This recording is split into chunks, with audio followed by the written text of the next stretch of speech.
ನಮಸ್ಕಾರ ಸ್ನೇಹಿತರೆ, welcome to CTV Karnataka. ನೀವು ನಮ್ಮ ಚಾನಲ್ಗೆ ಸಬ್ಸ್ಕ್ರೈಬ್ ಮಾಡ್ಕೊಂಡಿಲ್ಲ ಅಂದರೆ ಕೆಳಗಡೆ ಕಾಣುವ red colour subscribe button click ಮಾಡಿ. ನಮ್ಮ ಹೊಸ ನೋಟಿಫಿಕೇಶನ್ಗಾಗಿ ಪಕ್ಕದಲ್ಲಿರುವ ಬೆಲ್ ಐಕನ್ ಕೂಡ ತಪ್ಪದೇ ಕ್ಲಿಕ್ ಮಾಡಿ. ಹಾಗೂ ನಾವು ಮಾಡುವ ಪ್ರತಿಯೊಂದು ಸುದ್ದಿ ನಿಮಗೆ ನೋಟಿಫಿಕೇಶನ್. ತುಂಬ ಖುಷಿ ಆಗ್ತಿದೆ. ಬಿಕಾಸ್ ಒಂದು ಫ್ಯಾಮಿಲಿ ಥರ ನಾವಿದ್ವಿ. ಬಟ್ ನಾವು ಕಾಂಪಿಟೇಷನ್ ಅಂತ ತಗೊಂಡೇ ಇರಲಿಲ್ಲ. ಬಿಕಾಸ್ ತುಂಬ ಖುಷಿ ಆಯಿತು, ಎಲ್ಲರೊಟ್ಟಿಗೆ ಕಲ್ಕೊಂಡು ಬಂದಿದ್ವಿ. ಬಟ್ ಈಗ ಇಲ್ಲಿ ಬಂದು ಟ್ರೋಫಿ ತಗೊಂಡದೊಂದು ಬೇರೆ ಎಕ್ಸ್ಪೀರಿಯೆನ್ಸ್.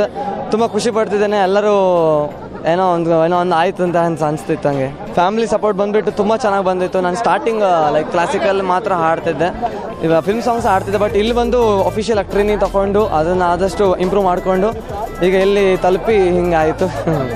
ಫೈನಲ್ಸ್ ತಲುಪಂಡು ಒಂದು ಟ್ರೋಫಿ ಗೆದ್ದುಬಿಟ್ಟೆ. ನೋಡ್ಬೇಕೇನು ಹೆಂಗೆ ಹೋಗುತ್ತೆ ಅಂತೇಳಿ ಕಾನ್ಫಿಡೆನ್ಸ್ ಇತ್ತು. ಬಟ್ ಎಲ್ಲರೂ ಒಳ್ಳೆ ಹಾಡಿದರು, ತುಂಬ ಖುಷಿ ಆಯ್ತು. ನನ್ನ ಫ್ರೆಂಡ್ಸು ತುಂಬ ಚೆನ್ನಾಗಿ ಹಾಡಿದರು. ಆ್ಯಂಡ್ ಯಾರೂ ಮೇಲೆ ಕೀಳು ಅಂತ ಏನಿಲ್ಲ, ಬಟ್ ಎಲ್ಲರೂ ಒಳ್ಳೆ ಸಿಂಗರ್ಸೇ. ಹಾಗಾಗಿ ಯಾರು ಗೆದ್ದಿದ್ರು ನಂಗೆ ಚೆನ್ನಾಗಿ ಖುಷಿ ಆಗ್ತಿತ್ತು. ಹಾಗಾಗಿ ಆಗನೂ ಹಾಗೆ, ಯಾಕಂದರೆ ಹನುಮಂತ ನನ್ನ ಶಿಷ್ಯ ಅಂತ ಅವ ಯಾವಾಗಲೂ ನನ್ನ ಹತ್ರ ಗುರುಗಳು ಅಂತಲೇ ಹೇಳ್ತಿದ್ದ. ಅವನು ನನ್ನ ಶಿಷ್ಯನೇ ಅಂತ ನಂಗೆ ಅಂದ್ಕೊಂಡು ನನ್ನ ಶಿಷ್ಯ ವಿನ್ನಾದರೂ ನನಗೇನು ಬೇಜಾರಂತೇನಿಲ್ಲ, ತುಂಬ ಖುಷಿನೇ. ನಾನು ಇನ್ನಾದರೂ ಒಂದೇ ರೀತಿ, ಅವನಿಗೂ ಸಹ ಖುಷಿನೇ. ಸೊ ಇದರಲ್ಲಿ ಸೋಲು ಗೆಲುವು ಎಲ್ಲ ಕಡೆ ಇರುತ್ತೆ. ಬಟ್ ನನಗೇನು ಖುಷಿ, ಯಾರು ವಿನ್ನಾದರೂ ಯಾರು ಗೆದ್ದರೂ ಒಂದೇ ರೀತಿ ಅಂತೇಳಿ. ಹಂಗೆ ನೋಡ್ಬೇಕು ಹೆಂಗೆ ಹೋಗುತ್ತೆ ಅಂತೇಳಿ. ಎಲ್ಲ ನಿಮ್ಮ ಸಪೋರ್ಟ್ ಇದ್ದರೆ ನಾನು ಹೀಗೆ ಬೆಳೀತಾ ಹೋಗ್ತೇನೆ. ಎಲ್ಲ ಇಂಥ ವೇದಿಕೆಗಳು ನಿಮ್ಮ ಮನೋರಂಜನೆ ಕೊಡ್ತಾ ಇರ್ತೇನೆ.